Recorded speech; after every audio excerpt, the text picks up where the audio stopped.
Woody Allen was broke, desperate, and completely unknown as a director when he pitched his first film to every studio in Hollywood. They all said no.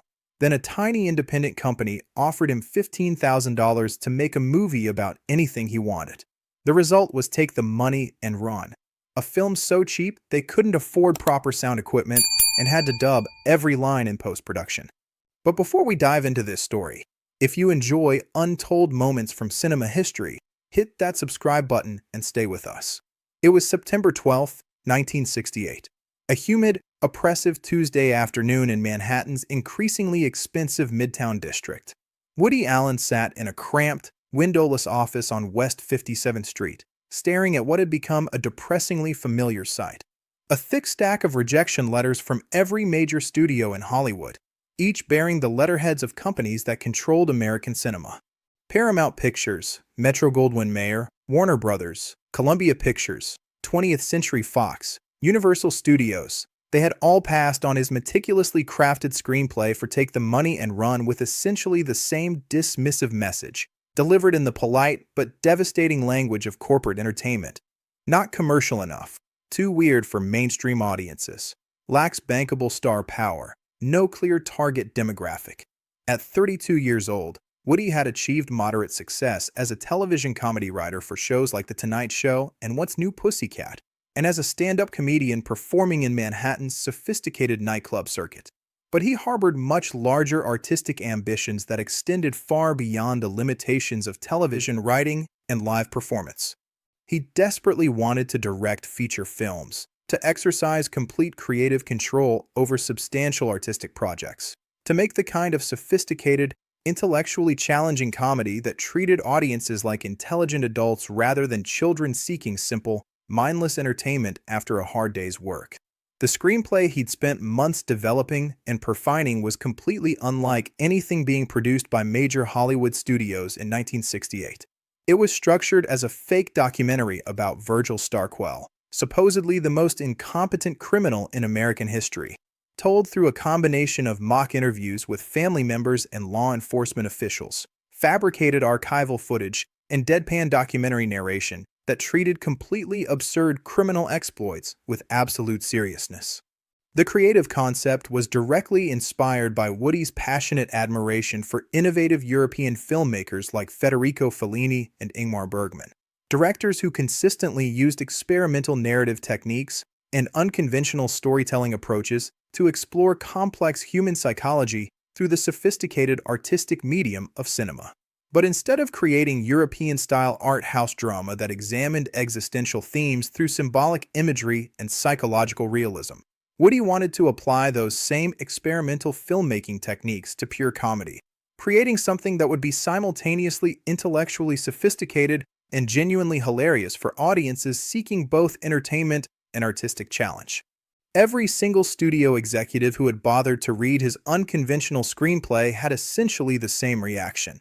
Initial confusion about the project's basic concept, followed by polite but firm rejection based on commercial concerns and genre uncertainty. They simply didn't understand what category the proposed film was supposed to fit into within Hollywood's traditional marketing and distribution framework. Was it supposed to be a straightforward comedy? A documentary? A parody? Some hybrid form that didn't exist in contemporary cinema? The innovative approach that would eventually make Woody Allen one of the most distinctive voices in American filmmaking was completely foreign and incomprehensible to Hollywood's conventional industry thinking during the late 1960s. The American film industry in 1968 was still dominated by expensive, big-budget musicals like Hello, Dolly, epic war films like The Green Berets, and traditional romantic comedies featuring established stars with proven box office appeal and easily recognizable market value. There was virtually no interest among major studios in experimental comedy projects created by unknown directors with no established track record, no bankable star attachments, and no clear commercial precedent for success in existing market categories. But Woody remained absolutely determined to make his film exactly as he had envisioned it.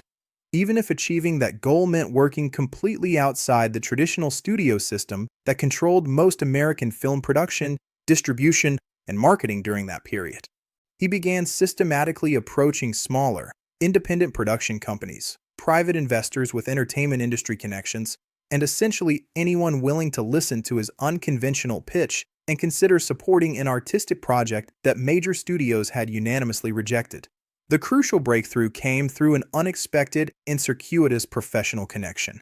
Charles Joff, who had been serving as Woody's personal manager and career advisor, maintained a business relationship with Jack Rollins, an experienced talent manager who had recently decided to start his own small, independent production company despite having virtually no previous experience in film financing or production.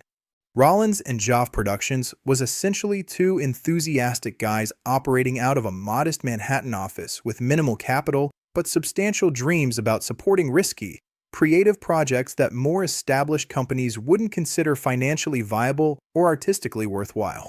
They had absolutely no experience producing feature films, no existing relationships with film distributors or theater chains, and no practical understanding of how movies actually got financed, produced, marketed, and successfully released to paying audiences. What they did possess, however, was genuine belief in Woody's exceptional talent as a comedy writer and performer, combined with entrepreneurial willingness to take creative and financial risks that established studios considered commercially unacceptable and potentially disastrous for their corporate reputations.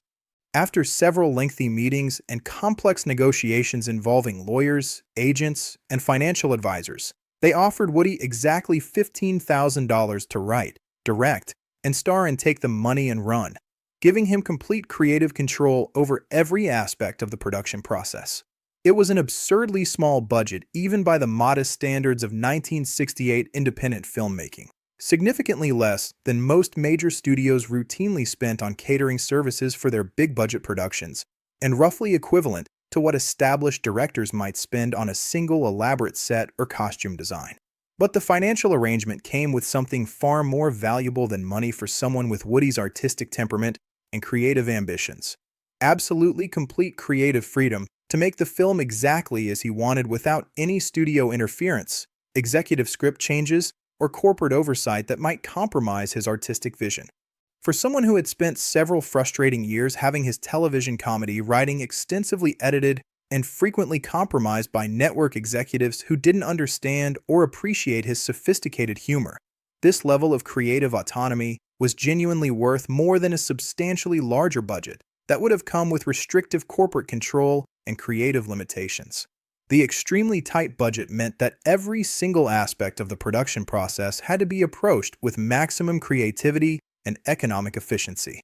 Woody simply couldn't afford to hire experienced crew members, professional actors with established reputations, or standard industry equipment that would have been considered essential for normal film production. Instead, he systematically assembled an entire production team composed of recent film school graduates eager for professional experience, aspiring technicians willing to work for minimal compensation, and personal friends prepared to contribute their time and skills in exchange for screen credits and the opportunity to participate in an innovative creative project. The cinematographer was Lester Shore, a recent New York University graduate who owned his own 16mm camera equipment and was desperately eager to shoot his first professional feature film. The production designer was another film school friend who agreed to create sets and shooting locations using whatever materials they could find, borrow, or creatively repurpose. Most of the supporting actors were unknown performers from New York's extensive comedy and theater scene who were willing to work for Screen Actors Guild minimum wage plus meals, motivated primarily by the opportunity to appear in a professional film and work with a director they respected. Many of the extras visible in crowd scenes were friends, relatives, and people Woody had met through his stand-up comedy connections who were willing to appear on camera for free simply because they wanted to support the project and be part of something creative and potentially important. The actual filming process was chaotic, completely improvised, and frequently disastrous in ways that would have completely destroyed a more conventional, properly funded production with established studio support and professional crew members. They shot in available locations throughout New York City and northern New Jersey using borrowed or rented equipment, guerrilla filmmaking techniques that required shooting quickly without permits, and sheer determination to overcome the constant technical and financial obstacles that threatened to shut down production entirely. The sound recording presented particularly severe challenges that nearly derailed the entire project multiple times. Their minimal budget simply didn't allow for professional sound recording equipment or experienced sound technicians who understood how to capture clean dialogue in challenging urban environments. Most of the dialogue recorded during actual filming proved to be completely unusable due to traffic noise, equipment malfunctions, inexperienced sound mixing, and the general acoustic problems of shooting in uncontrolled locations without proper sound dampening or professional audio engineering. Rather than allowing these technical limitations to destroy the project, Woody made the creative decision to embrace these constraints as artistic opportunities rather than fighting against insurmountable practical problems that would have required resources they simply didn't possess. If they couldn't record clean, professional quality dialogue during filming, they would create a deliberately artificial, stylized sound design that would actually enhance the film's fake documentary aesthetic and contribute to its overall comedic effectiveness rather than detracting from the viewing experience. During the extensive post-production process, they ended up dubbing almost every single line of dialogue, essentially treating the film like a foreign movie being prepared for American theatrical release through complete voice replacement and sound reconstruction. This approach, which would normally be considered a clear sign of production failure and technical incompetence, became a conscious creative choice that actually added to the film's surreal, deliberately manufactured quality and enhanced its effectiveness as sophisticated comedy. The editing process took place in an extremely cramped room located above a small restaurant in Greenwich Village, using film editing equipment that was already outdated and unreliable even by the modest standards of 1968 independent filmmaking. Woody learned the complex technical skills of film editing entirely by doing it himself, spending countless months cutting and recutting individual scenes to create the precise comedic timing, narrative rhythm, and dramatic pacing that would eventually become his distinctive trademark as a filmmaker. The financial pressure throughout the entire production process was constant, overwhelming, and frequently threatened to shut down filming entirely. They ran out of money multiple times during production, forcing Woody and the producers to scramble to find additional investors, negotiate equipment loans, and arrange payment deferrals with everyone involved in the project. Woody himself took absolutely no salary during production, surviving on savings from his previous television writing work and income from occasional comedy performances while dedicating all his time and energy to making the film. Several times during the most difficult periods of filming, he seriously considered abandoning the entire project because the financial stress had become emotionally unbearable and seemed likely to destroy his personal relationships and professional reputation. But the creative process was also exhilarating and artistically fulfilling in ways that Woody had never experienced during his previous work as a television writer or live performer. For the first time in his professional career, he exercised complete control over every aspect of a substantial creative project, from the initial conceptual development through the final editing and post-production work. He could write exactly the specific types of jokes he wanted without network censorship, direct actors to deliver lines with precise timing and emotional inflection that matched his creative vision, and edit scenes to create the exact comedic rhythm and narrative flow that worked most effectively for his particular brand of sophisticated humor. The creative freedom was intoxicating and professionally addictive, establishing fundamental patterns of artistic control and independence that would define his entire approach to filmmaking for the next 5 decades of his career. When principal photography finally wrapped after months of financial crisis and technical challenges, they immediately faced the next major obstacle: finding a distributor willing to release such an unconventional comedy created by completely unknown filmmakers with no studio support or marketing resources. The major Hollywood studios that had originally rejected Woody's screenplay showed absolutely no interest in acquiring the finished film for theatrical distribution, even after it had been completed and was ready for release to paying audiences. Most studio executives who saw the finished product were even more confused than they had been by the original script. The film didn't fit into any established marketing category, featured no recognizable stars, and used experimental techniques that made it difficult to promote to mainstream audiences seeking familiar entertainment. Eventually, after months of rejections and failed negotiations with larger companies, Cinerama Releasing Corporation, a small independent distribution company, agreed to pick up the film for extremely limited theatrical release in major metropolitan markets.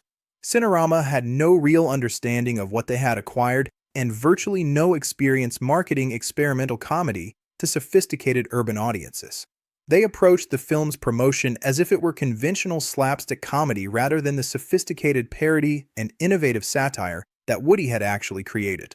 Take the Money and Run was finally released to theaters in August 1969 with minimal promotional support, virtually no advertising budget, and no studio publicity campaign to generate audience awareness or critical attention. The film opened in just a handful of theaters in New York, Los Angeles, and a few other major cities, with most potential viewers and critics having absolutely no advanced knowledge about what to expect from this strange hybrid of documentary techniques and absurdist comedy. The initial critical reviews were decidedly mixed and often contradictory, with many established film critics genuinely unsure how to categorize, evaluate, or recommend the film to their readers. Some praised its innovative approach to comedy and sophisticated humor that treated audiences like intelligent adults, while others found it confusing, unfocused, and too experimental compared to traditional comedy formats that provided clear expectations and familiar entertainment value. Roger Ebert, who would later become one of Woody's most consistent supporters and insightful interpreters, was initially somewhat puzzled by the film, but recognized that something genuinely original and potentially influential was happening in American comedy filmmaking. Vincent Canby of the New York Times appreciated the film's experimental approach and sophisticated wit, noting that Woody had created something that was simultaneously familiar and completely unprecedented in American cinema. But word-of-mouth recommendations among comedy fans, film enthusiasts, and urban intellectual audiences proved to be extremely positive and commercially significant. Audiences who understood and appreciated Woody's particular comedic sensibility immediately recognized that they were experiencing something genuinely original and potentially influential in contemporary American filmmaking. The film's fake documentary style, deadpan narration that treated completely absurd events with absolute seriousness, and sophisticated parody techniques would eventually influence countless comedies, television shows, and media projects over the following decades. Movies like this as Spinal Tap, Best in Show, The Office, Parks and Recreation, and virtually all contemporary mockumentary formats owe significant creative debts to innovative techniques that Woody pioneered and perfected in Take the Money and Run with virtually no budget and no professional support. More importantly for Woody's long-term career development, the film's modest but genuine success proved definitively that audiences were hungry for sophisticated comedy that treated them like intelligent adults capable of appreciating complex humor rather than children seeking simple, mindless entertainment after work. The commercial success was modest by Hollywood standards, but more than sufficient to justify future independent projects and establish Woody as a filmmaker with a distinctive creative voice and artistic vision worth supporting financially and professionally. The film earned back its tiny $15,000 investment multiple times over and provided enough profit to fund Woody's next movie, establishing a sustainable pattern of low-budget, high-quality independent filmmaking that would support his artistic career for decades. For the broader independent film industry, Take the Money and Run became an extremely important and influential example of how creative filmmakers could produce professional quality movies outside the traditional studio system using innovative techniques, minimal budgets, and maximum creativity rather than relying on corporate resources. The film's production story inspired countless aspiring filmmakers to pursue their own independent projects despite severe financial limitations, proving conclusively that creativity, determination, and artistic vision could overcome almost any practical obstacle if filmmakers were willing to embrace unconventional approaches rather than trying to imitate expensive studio productions. The success also demonstrated that sophisticated audiences existed for intelligent comedy that didn't rely on big-name stars, expensive production values, or familiar formulas, encouraging other independent filmmakers to pursue more experimental and artistically ambitious projects. Today, more than 50 years after its original release, Take the Money and Run is universally considered a landmark achievement in American independent comedy and an important early example of the kind of innovative, low-budget filmmaking that would eventually revolutionize the entertainment industry. The experimental techniques that Woody developed purely out of financial necessity, the fake documentary style, the deadpan narration, the artificially dubbed dialogue, became conscious creative choices that influenced an entire generation of comedy directors and television producers. Film schools routinely screen the movie as an example of how technical limitations can become artistic opportunities when approached with sufficient creativity and intelligence, and how independent filmmakers can create lasting art without major studio resources. The man who couldn't afford proper sound recording equipment ended up creating a deliberately artificial sound design that perfectly enhanced his artistic vision and became a signature element of his distinctive style. The director, who had to use inexperienced actors and minimal crew, developed a collaborative, improvisational approach to filmmaking that would characterize his work and influence his relationships with performers for the next 5 decades. The filmmaker, who started with $15,000, a stack of rejection letters from every major studio in Hollywood, and no industry connections, proved definitively that financial limitations could become creative opportunities when approached with sufficient intelligence, determination, and willingness to innovate rather than simply imitate conventional industry practices. Take the Money and Run successfully launched one of cinema's most distinctive, prolific, and influential careers, while simultaneously demonstrating that the best independent art often emerges from the greatest practical constraints when artists have the courage and creativity to embrace limitations as artistic challenges rather than viewing them as insurmountable obstacles to professional success. The film established fundamental principles about artistic independence, creative control, and the relationship between financial resources and artistic achievement that continue to influence independent filmmakers worldwide who are attempting to create meaningful art outside traditional corporate entertainment systems. The success of Take the Money and Run also proved that American audiences in the late 1960s were ready for more sophisticated forms of entertainment that challenged conventional expectations and treated viewers as intelligent participants rather than passive consumers of familiar content. This cultural shift proved crucial for the development of the American new wave of cinema, including directors like Robert Altman, Martin Scorsese, and Francis Ford Coppola, who were similarly interested in creating more personal, experimental films outside traditional studio control. Woody's approach to independent filmmaking, maintaining complete creative control, working with minimal budgets, and prioritizing artistic vision over commercial considerations, became a template that countless filmmakers would adopt over the following decades. The technical innovations that emerged from financial necessity during production also had lasting impact beyond Woody's career. The film's approach to sound design, its integration of documentary and comedy techniques, and its use of improvisation influenced television comedy and digital media production. Contemporary comedy directors like Christopher Guest, Judd Apatow, and countless television writers continue to use techniques that can be traced back to innovations Woody pioneered while solving practical problems with minimal resources. The film's cultural impact extended beyond entertainment to influence academic discussions about authorship in cinema and the economic structures that support artistic expression in American media. For Woody Allen personally, the experience established work patterns and professional principles that would sustain him through more than 50 subsequent films over 5 decades of continuous production. Most importantly, the success validated his decision to prioritize artistic integrity over financial security, demonstrating that creative independence was not only possible, but economically sustainable when approached with determination and intelligence. If this story gave you a new perspective, there's more coming. Hit the bell icon so you don't miss the next Untold moment.